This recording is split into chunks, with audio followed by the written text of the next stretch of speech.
Hey guys, welcome back to our YouTube channel. Hope you all are doing well. So today's video is about the best Chromebooks of 2022. Also, links are given in the description box below. So without further delay, let's get our video started. Sit back and enjoy.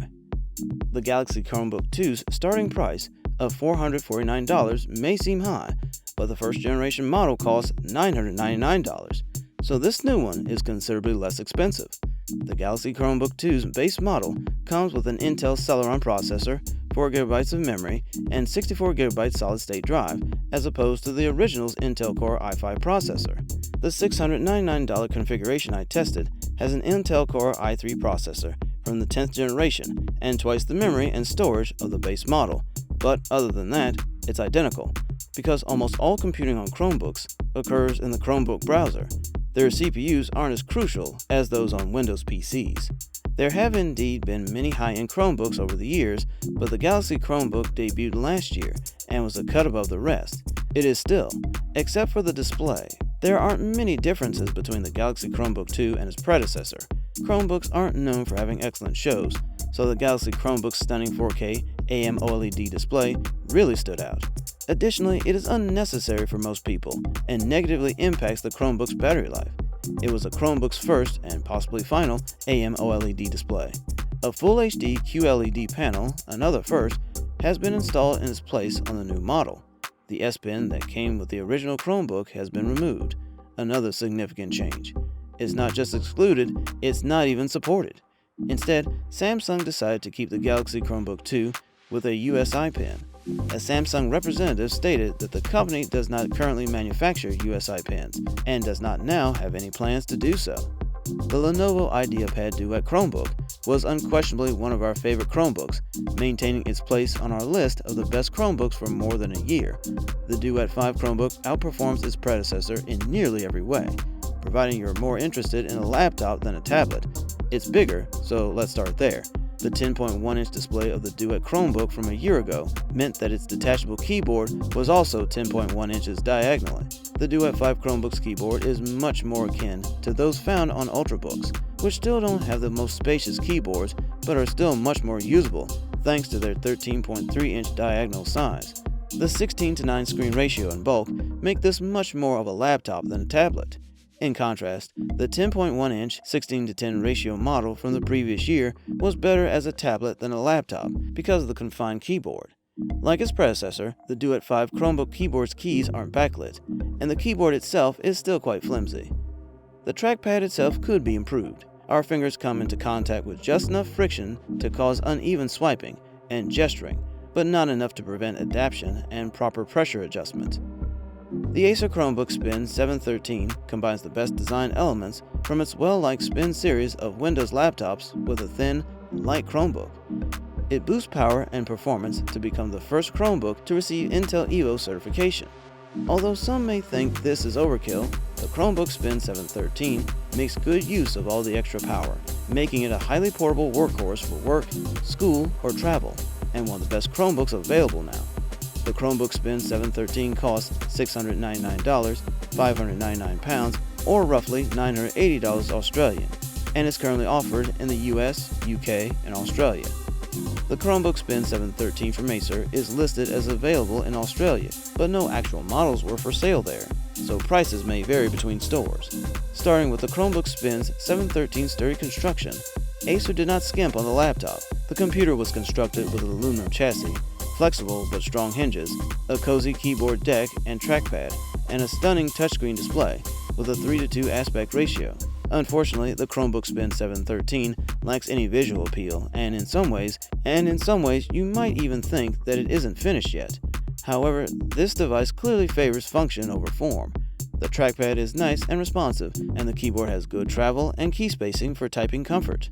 The Acer Chromebook Spin 713 also includes Bluetooth 5.0 and the most recent Wi-Fi 6 standard, making extra connecting peripherals like a wireless headset simple. Google's otherwise expensive product line has become slightly more affordable for customers thanks to the Google Pixelbook Go. It is therefore a welcome addition to the lineup, especially for users on a tight budget who cannot afford the high price of the Google Pixel. However, some compromises must be made to maintain its affordable price. The more expensive features, like biometric authentication, are absent from the Google Pixel Go. It's also not exactly the most affordable Chromebook available. Additionally, even though its base configuration is reasonable, the price increases as you move up the specs ladder, making it less of a good value. Is the Google Pixel Go even worth considering with these compromises? It does have some merit. Its impressive keyboard, long battery life, and 1080p webcam should be more than enough to persuade people to upgrade from their out-of-date laptops or tablets. And it's still the cheapest way to access the Google product lineup. Even though those with money will continue to favor the flagship Pixelbook, the Go is the best option for many people.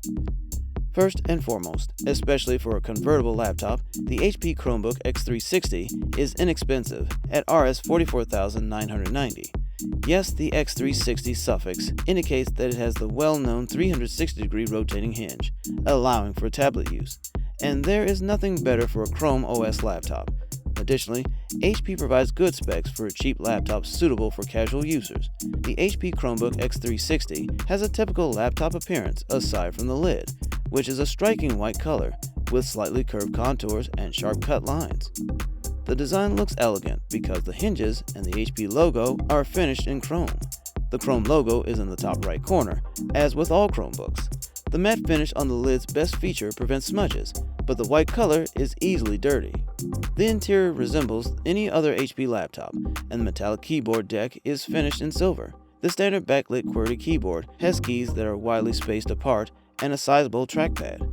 If you look closely, you will notice that the button layout differs because Chrome OS needs its own set of specific keys to perform various system functions. Personally, I adore the speaker housing's intricate finishing, as well as the chrome trim around the trackpad. The Flip CX5's 357.6mm wide by 240.8mm deep by 18.5mm thick are expected, given its 15.6-inch screen.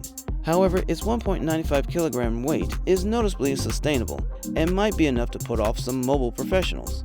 It is best to avoid placing heavy items on top of this Chromebook because the aluminum alloy lid has some flex. Even though the Chromebook Flip CX5 satisfies the military-grade mil-STD 810H ruggedness standard, a sleeve will be helpful for travelers to preserve the finish on the lid and reduce its flex. This 360-degree convertible utilizes Asus Ergo Lift system, which raises the keyboard to a slightly higher, more comfortable typing angle, and creates a small space beneath the chassis for ventilation and audio enhancement.